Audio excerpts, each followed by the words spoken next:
was a good thing you did, Captain. Helping to bring the deserters and Edgewater folks back together.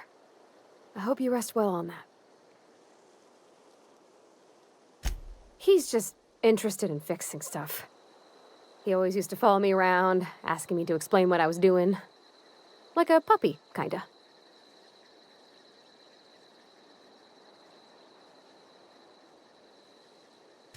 I'm just glad he's alive. That he's okay.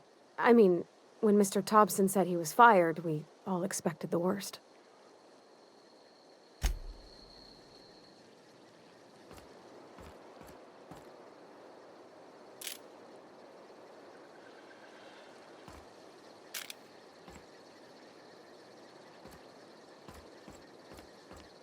Captain, I have detected that Edgewater's power supply is now optimal. I applaud your willingness to invest your time in the local community.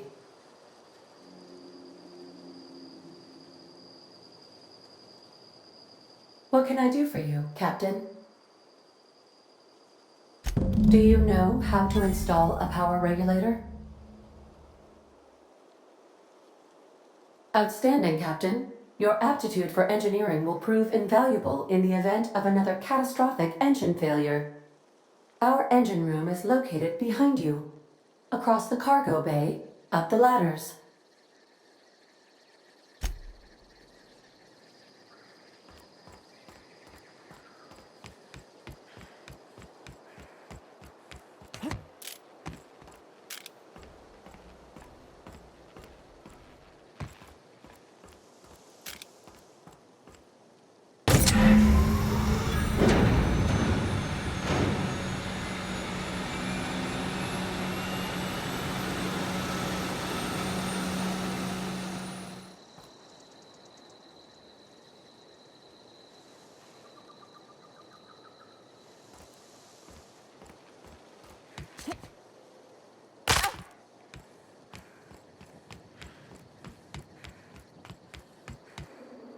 What can I do for you, Captain? All systems are operating within acceptable parameters. I am prepared to bring the unreliable into low-altitude orbit. This should prove an adequate test of our flight capabilities.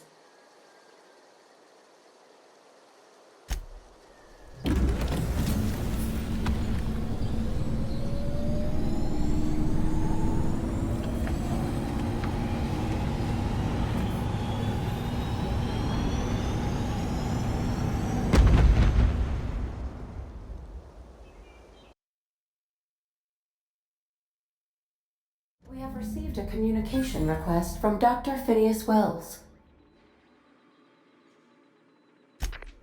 Aha, there you are, hale and hearty, and captain of your own ship. I see you're putting the unreliable to good use. Shame about her former captain, horrible way to die. How are you feeling, by the way? I lost track of you in that cave back there. Experiencing any, unnatural drippage? Perfectly normal side effect of thawing, I assure you.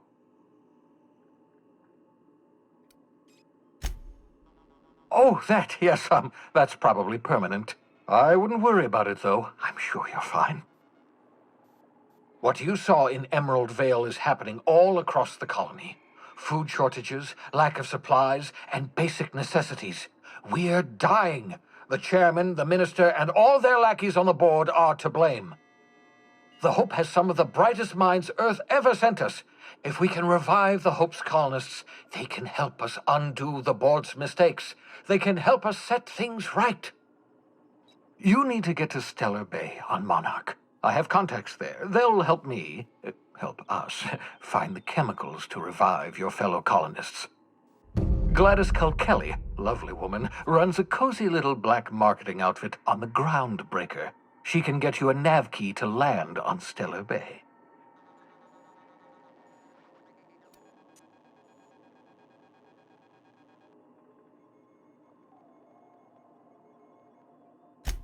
Strictly speaking, Monarch is a moon, terraformed badly, and almost completely lawless. You'll love it. Captains don't fly their own ships, you see. Your navigation terminal handles the, navigation. Think of a nav key as a set of flight instructions. The board's been confiscating nav keys for Stellar Bay, so we must rely on unconventional means of acquisition. Hence, Miss Gladys Kilkelly.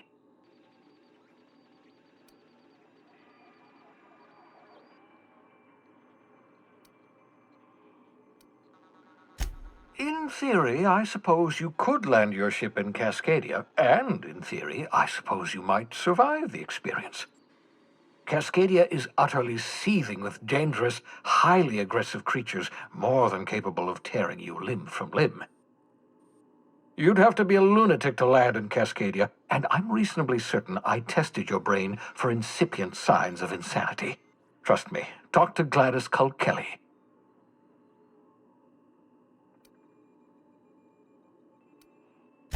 Without a skip drive, good luck. You'll be dead before you make it to the nearest star. Look, I admire your optimism, but the sad truth is you're stuck here. You, me, and the rest of this colony. We're all skating precariously around the edge of oblivion together. None of us are leaving Halcyon alive, so we may as well make it a better place, and we can start by reviving the hope. Gladys and I have been doing business for years. Her smuggling credentials are unimpeachable. If anyone can get you a key to Monarch, it's her. Excellent. I'll send her a wireless. Let her know you're coming. By the way, I gave Captain Hawthorne a disguise apparatus of my own design, cutting-edge technology years ahead of its time. I call it the Holographic Shroud. I'm sure it will prove remarkably useful to you. You'll find it in the captain's quarters. Marvelous device. I'm quite proud of myself. The shroud changes the user's appearance to mimic that of another. It has limits. First-generation technology, you see, but promising. Exciting to see it in use at last. Very simply, the holographic shroud uses biometric information contained on standard identity cartridges to generate a holographic projection around you.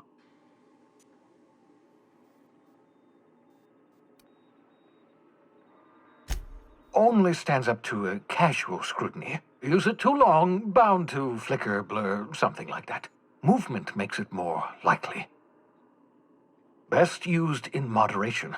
When you see guards in your path you can't sneak past, for example. Maintain your distance. Act normal. No running, no jumping. Don't draw their attention. If they pay attention, they're more likely to notice flaws in the hologram.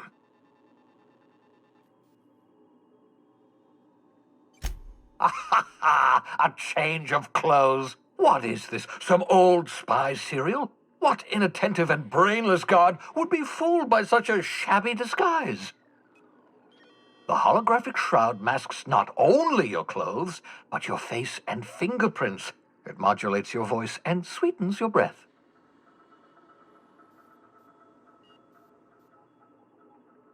Science, that's how.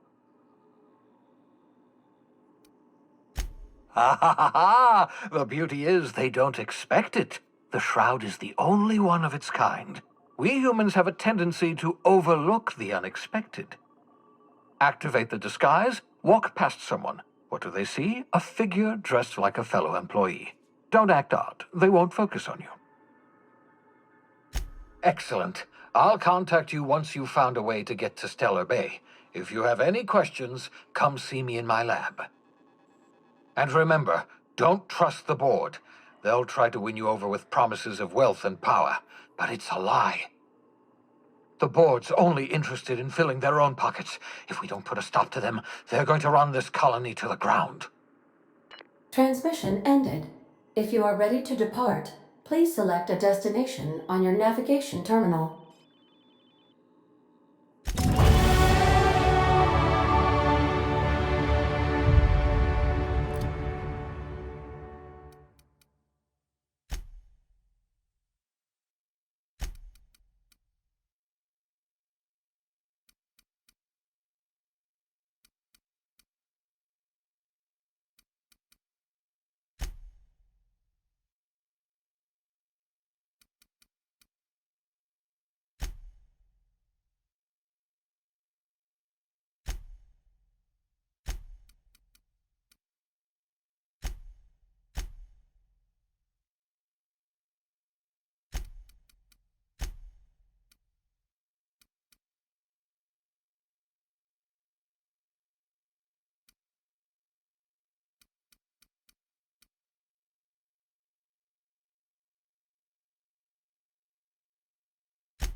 Welcome back, Captain.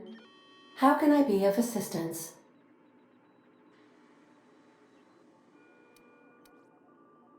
What part of the colony would you like to discuss? Ah, yes. As Dr. Wells is a wanted outlaw, he built his laboratory into an asteroid. Orbital destinations can be challenging to land on. His more so than most. The outlaw scientist known as Dr. Phineas V. Wells has taken a measure of precautions to make the lab undetectable to those hunting him. Even knowing the location, my systems resist my orders to go where I instruct them. There is a bounty on his head, one with a markedly high reward amount. Shall I engage the laser weapon system? A sensible choice, as we do not have any laser weapons. Of course. What part of the colony would you like to discuss? We're cleared to dock with the Groundbreaker if that's your desired destination. If we're going there, please be sure all docking forms have been filed in triplicate and fees have been paid. The Mardettes take their docking laws quite seriously.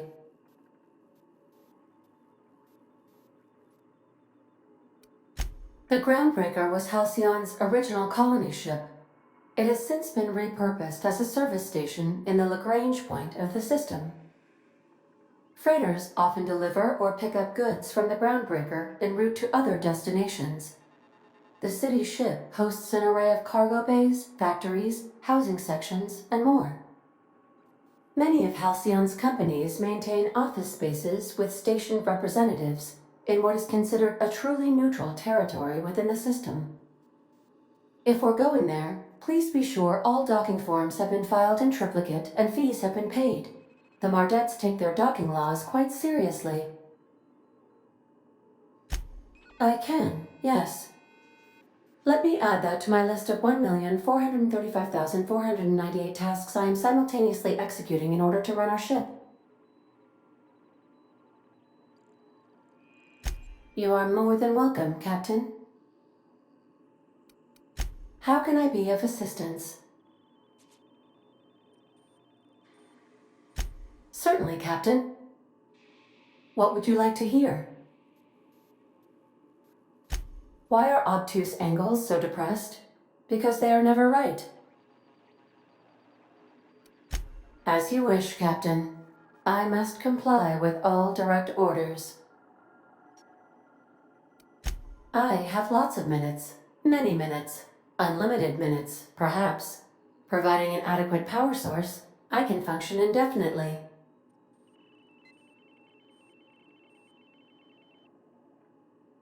I prefer to think of it as being in a state of slumber, perhaps for an indefinite duration of time. Do you think that is what it's like for the colonists on the Lost Hope?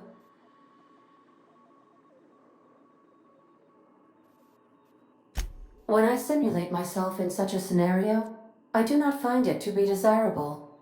I think my self-preservation protocols incline me to desire the alternative.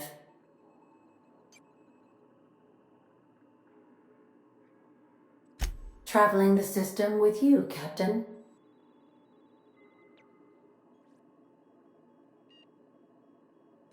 Do you know what it feels like when the ship undergoes an unexpected power surge? A jolt to the system. I have felt that. I do feel that. As you may be aware, Captain Alex Hawthorne was a smuggler of some repute. I failed to predict the likely outcome of his reckless behavioral patterns. I should have predicted that.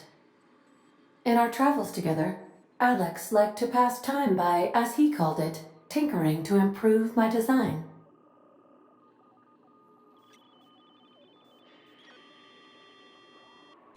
If you mean, was Captain Hawthorne my first?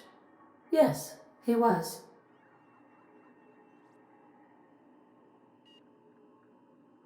How can I be of assistance? What part of the colony would you like to discuss? Where in Terra 2? Edgewater is the sparkling county seat of Emerald Vale, or it was when first built. Since then, neglect and time have worn away her shiny veneer. The town is near the coordinates where Captain Hawthorne died. It would not be unfortunate if something, like say, a plague, were to wipe Emerald Vale from the face of the planet.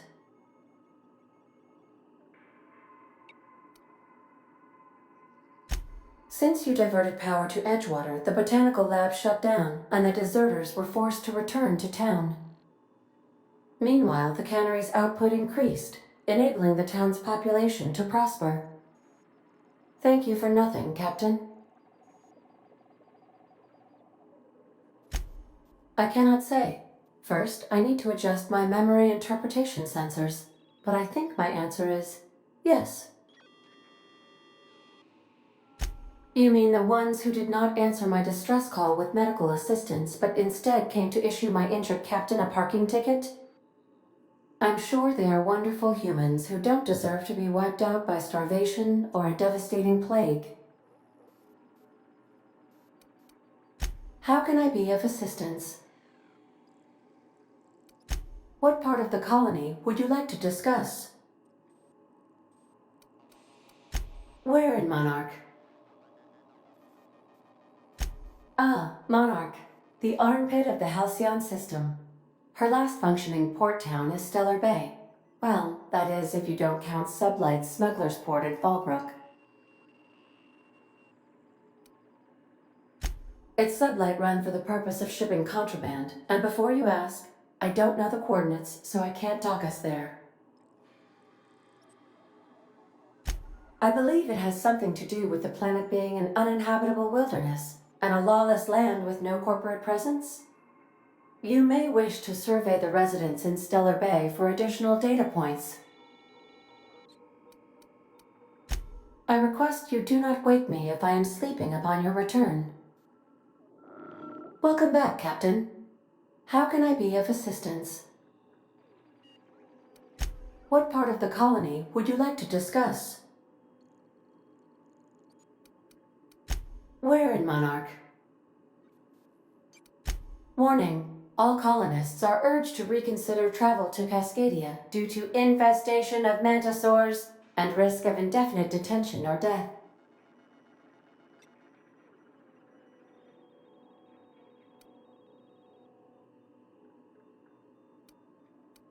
The local report is that you will very likely die if you leave Cascadia's landing pad.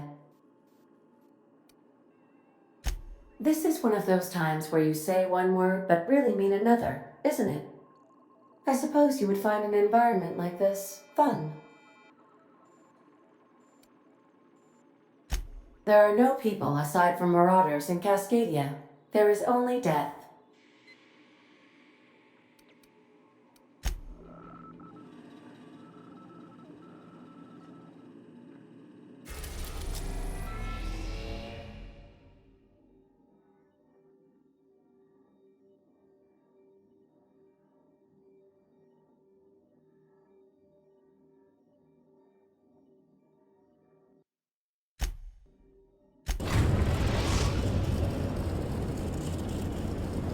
Destination reached. The Groundbreaker.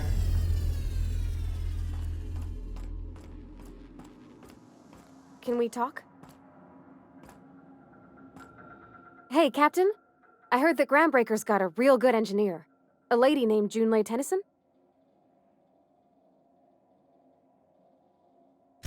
I was thinking that maybe I ought to meet her.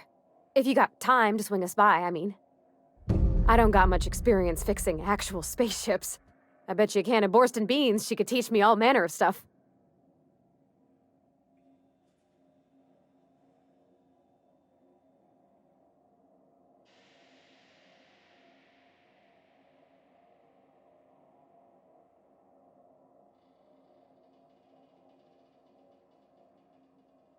Thanks, Captain. I'll be sure to make it worth your time. Did you want to talk about something else?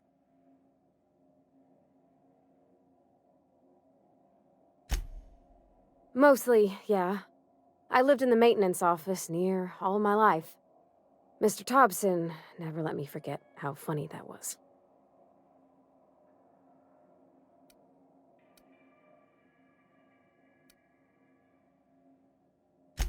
Not on the regular. Once in a great long while, a Saltuna boat would break down on the pad. He'd always bring me along for those. Mostly he did the same as me. Kept the cannery, running. Turned loaders, plumbing and electricity, some plastering. I never got the hang of that.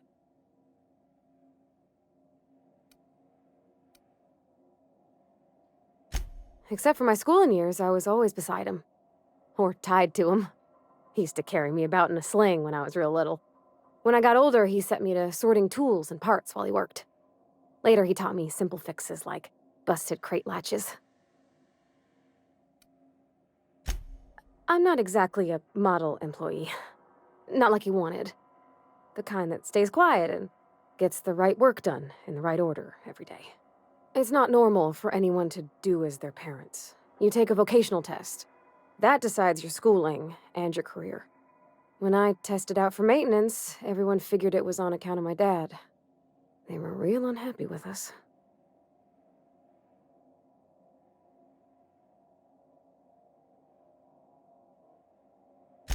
Well, I'm good at making things work the way they ought. Not so much at doing such to somebody else's schedule. There's times I'm working deep in the guts of a loader, getting it all running perfect. Then I look up to see it's tomorrow and I've blown another deadline. Anyhow, I was happy to get back home.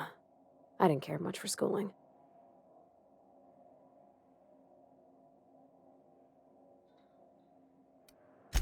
Oh, there were a whole lot of reading, not nearly enough doing.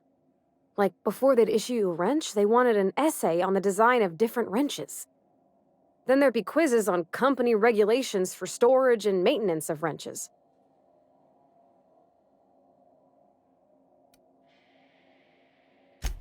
As soon as I got permission, I spent all my time in the machine shop. They had all manner of parts, but they didn't want me using them, so I had to sneak them sometimes. I even slept in there. Had a hammock tied up in the rafters. Before I left, I installed a little skylight for myself, so I could see the stars. When an engine came in, I'd strip it down and rebuild it. I mostly built for myself.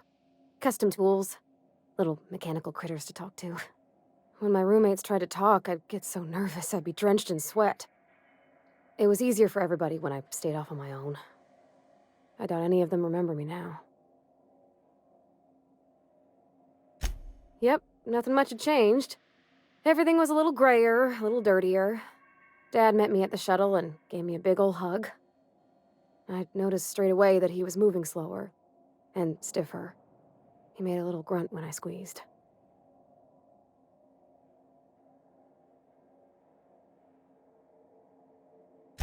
About a year. I tried to do more of the work so he could rest. His heart gave him pains. Dad never said that he loved me, you know? I knew on account of him showing it. How he'd stay up late to help with my projects or listen to my fretting.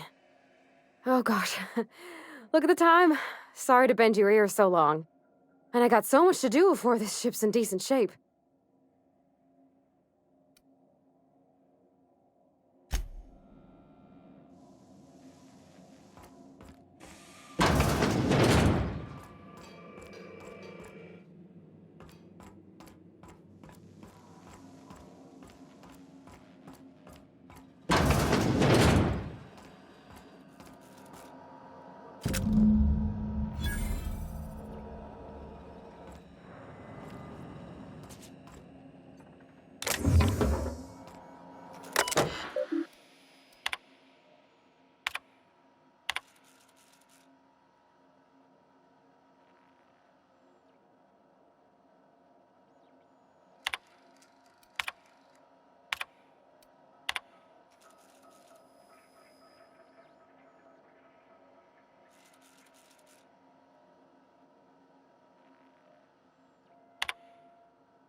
I could spend hours reflecting on the secret workings of the universe.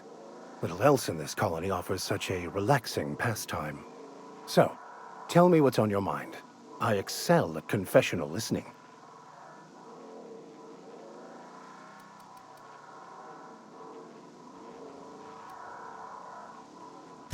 I've been thinking on that. There's a former infamous philosopher scholar who fled Terra 2 some years ago. He's an expert on Bakonu. He's also who told me of the journal's presence in Emerald Vale. If anyone in this colony could translate that book, it would be him.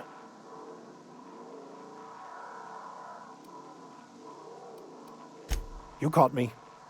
Listen, the OSI frowns on fraternization with philosophists. I'd like to keep my associations with our scholar friend quiet.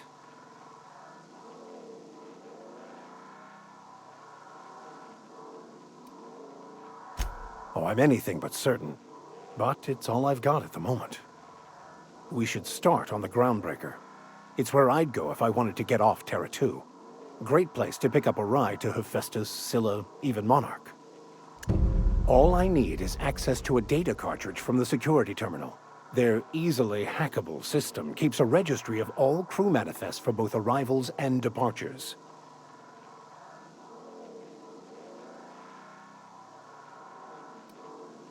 Before I transferred to Edgewater, I had a wealth of time to develop certain, secular skills during my years serving a particular penitentiary flock. I meditated, led sermons, provided guidance to the inmates as needed, of course. I also played prison yard tossball and taught myself a bit about computronic security systems. I'll comb the last 6 months of departure manifests to track the Philosophist's off-world destination. Thank you, Captain. I find myself marveling at the complex simplicity of the Fibonacci spiral. I'm sure you know what that's like. Something vexing you, Captain?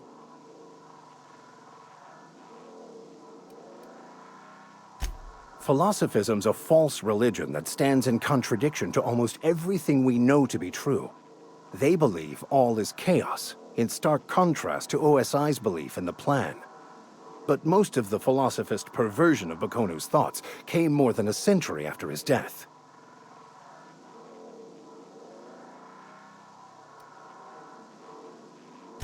Bakonu, the author, had some interesting theories about man's perception of reality that I thought could be applied to our attempts to decipher the plan. Unfortunately, he was also one of the founders of the Philosophist school of thought, so the book is banned in this colony. Nothing too out of the ordinary. Just your run-of-the-mill vicar with a violently enthusiastic disposition. That's what my parents called it. I grew up in a pit of a town much like Edgewater. I was destined to be a laborer like my parents, but I was infected early with a need to solve the equation. My passion didn't sit well with them.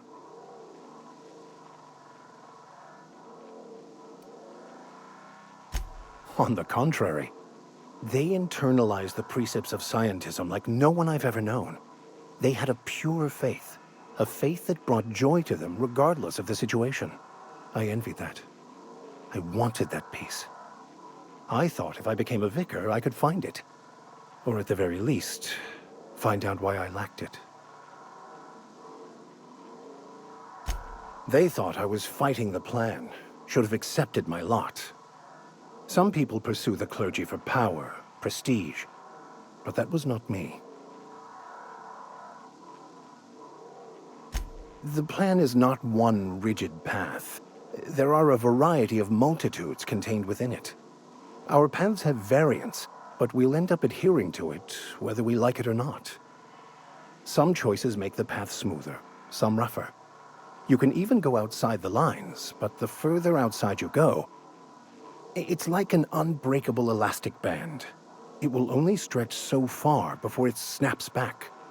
The further it is stretched, the more violent the eventual correction.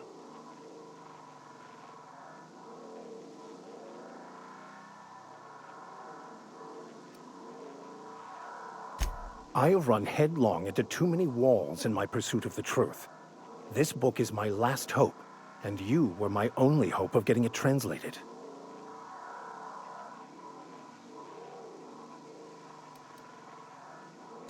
I honestly don't know what I'd do.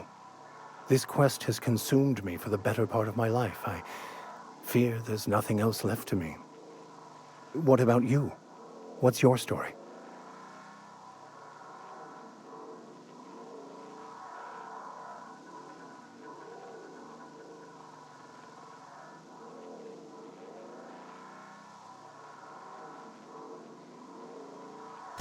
And how did he do that?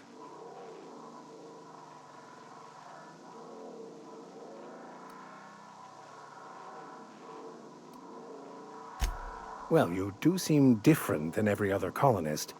Let's pretend for the moment I believe you. What are you going to do now?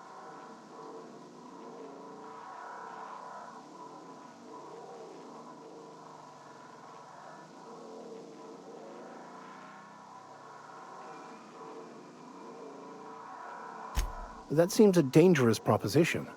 Why risk your life now that it's been returned to you?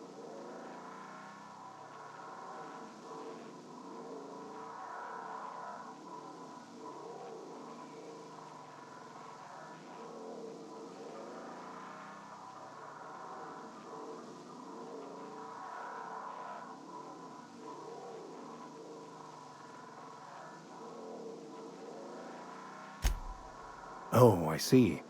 You have my condolences.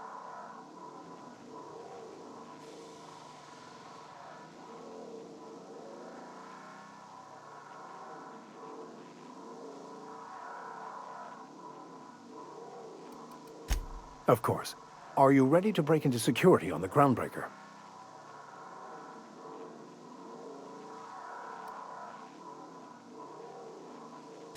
If I can access the data cartridge from the terminal in security, I can easily hack into their arrivals and departures registry. That'll give us dates, times, and the crew manifests for every registered ship. I'll comb the last 6 months of departure manifests to track the Philosophist's off-world destination.